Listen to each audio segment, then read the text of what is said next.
ថ្ងៃនេះយើងមកមើលវិធីសាស្ត្រមួយគឺជាវិធីសាស្ត្រក្នុងការទន្ទិញមេរៀនឲ្យឆាប់ចាំនិងមិនងាយភ្លេចអញ្ចឹងធម្មតាយើងរៀនតែងតែទន្ទិញមេរៀនអញ្ចឹងជួនកាលការទន្ទិញមេរៀនរបស់យើងនេះគឺវាមិនងាយចាំទេឆាប់ភ្លេចណាស់បាទអញ្ចឹងដើម្បីទន្ទិញឲ្យបានឆាប់ចាំល្អនិងមិនងាយភ្លេចនោះយើងអាចមកអនុវត្តតាមវិធីសាស្ត្រខាងក្រោមនេះបានបាទទាំងអញ្ចឹងចូលរួមមើលទាំងអស់គ្នាទី1ការទន្ទិញមេរៀនឲ្យឆាប់ចាំនិងមិនងាយភ្លេចមិនមែនជាការអានដដែលរាប់សិបដងដោយមិនយល់ន័យនោះទេប៉ុន្តែវាជាការប្រើប្រាស់បច្ចេកទេសដើម្បីជួយសម្រួលដល់ការងាររបស់គ្រូក្បាលបាទអញ្ចឹងនេះគឺជាវិធីសាស្ត្រក្នុងការទន្ទិញមេរៀនឲ្យឆាប់ចាំនិងមិនងាយភ្លេចបាទអញ្ចឹងខាងក្រោមនេះបាទសំទោសផងខាងក្រោមនេះជាវិធីសាស្ត្រទន្ទិញមេរៀនបែបវិទ្យាសាស្ត្រដែលជួយឲ្យអ្នកចំណាយពេលតិចតែចាំបានលឿននិងមានរយៈពេលយូរអង្វែងបាទតោះចឹងយើងមកមើលវិធីសាស្ត្រគេទាំងអស់គ្នាតាមមុននឹងមើលវិធីសាស្ត្រនៃការទិញមេរៀននេះគឺសង្ឃឹមថាបងប្អូនដែលមិនទាន់ចុច Like និង Subscribe នឹងជួយចុច Like និង Subscribe ឆ្នាំខ្ញុំអ្នកមួយផងបាទតោះចឹងយើងមើលទាំងអស់គ្នាទី1គឺស្វែងយល់ន័យជាមុនសិនបាទអញ្ចឹងបានន័យថាគេឲ្យយើងស្វែងយល់ន័យនៃអត្ថបទនោះជាមុនសិនខួរក្បាលរបស់យើងប្រឆាំងនឹងការចងចាំព័ត៌មានដែលមិនសមហេតុផល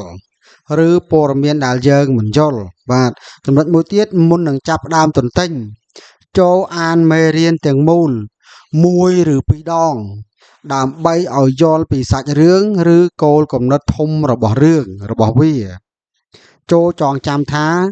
ការយល់សាច់រឿងបាន80%ជួយឲ្យអ្នកទន្ទិញចាំពាក្យពេចន៍បាន20%ទៀត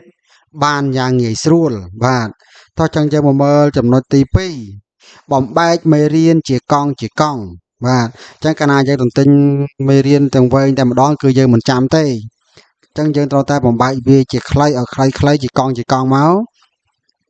កុំព្យាយាមទន្ទិញអត្ថបទវែងឬមេរៀនមួយទំព័រពេញក្នុងពេលតែមួយព្រោះវាធ្វើឲ្យខួរក្បាលណែននិងធុញទ្រាន់បាទចូលបំបែកអត្ថបទវែងនោះឲ្យទៅជាកថាខណ្ឌខ្លីឬជាឃ្លាខ្លីមួយទៀតគឺទន្ទិញឃ្លាទី1ឲ្យចាំបន្តទៅឃ្លាទី2រួចផ្គុំឃ្លាទី1និងទី2បញ្ចូលគ្នាធ្វើបែបនេះជាបន្តបន្ទាប់បាទតោះចឹងយើងចូលទៅមើលវិធីសាស្ត្រទី3វិញគឺប្រើបច្ចេកទេសអាន3ដងបិទភ្នែកទន្ទិញ1ដងបានន័យថាឲ្យយើងអានឲ្យបាន3ដងទៅចាំយើងបិទភ្នែកទន្ទិញ1ដងតោះtrongវិធីសាស្ត្រនេះតើយើងត្រូវធ្វើដូចម្ដេចខ្លះបាទនេះជាវិធីសាស្ត្រសាមញ្ញតែមានប្រសិទ្ធភាពខ្ពស់ក្នុងការរំញោចខួរក្បាលជំហានទី1អានឃ្លាដែលត្រូវទន្ទិញឲ្យលឺនិងផ្ដោតអារម្មណ៍ចំនួន3ដងបាទជំហានទី2បិទសៀវភៅឬបិទភ្នែករួចព្យាយាមនិយាយឃ្លានោះចេញមកវិញដោយខ្លួនឯងបាទម្ដងមួយបើត្រង់ណាតាក់ត្រូវបើកមើលភ្លាមរួចធ្វើឡើងវិញការបង្ខំឲ្យខួរក្បាលនឹកគិតពេលបិទភ្នែកហៅថា active recall ដែលជួយឲ្យខួរក្បាលចងចាំបានលឿនជាងការអង្គុយមើលសៀវភៅធម្មតាបាទអញ្ចឹងយើងចូលដល់ចំណុច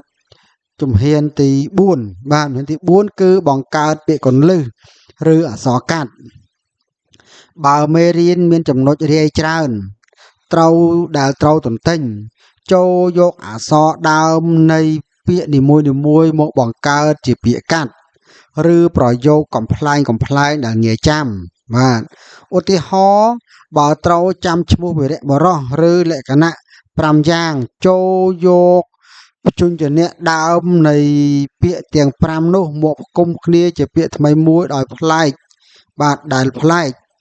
និងងាយដកជាប់នៅក្នុងខួរក្បាលបាទនេះគឺជាវិធីសាស្ត្រទី4អញ្ចឹងយើងមកមើលវិធីសាស្ត្រទី5ទន្ទិញឲ្យលឺនិងប្រើកាយវិការបាទ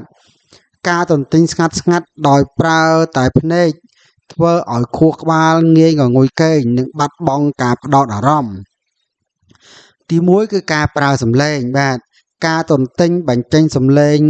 លឺធ្វើឲ្យត្រចៀកស្ដាប់ឮសំឡេងខ្លួនឯង ដែលជាការបញ្ជូនព័ត៌មានទៅខួរក្បាលពីផ្លូវទាំងផ្នែកត្រចៀកនិងផ្នែកភ្នែកបាទទាំងផ្នែកភ្នែកនិងផ្នែកត្រចៀកមួយទៀតការប្រើកាយវិការដើរចុះឡើងថ្នមបាទដើរចុះឡើងថ្នមពេលទន្ទិញឬប្រើកាយវិការដៃដើម្បីពន្យល់ជួយឲ្យរាងកាយសកម្មនិងបង្កើនការចងចាំបាទ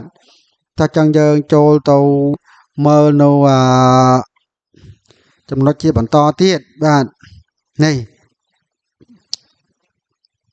ចឹងយើងចំណុចមួយទៀតនោះគឺយើងនិយាយអំពីពេលវេលាដែលយើងត្រូវទន្ទិញបាទចឹងតើយើងត្រូវទន្ទិញនៅពេលណាខ្លះទៅបាទមានប្រសិទ្ធភាព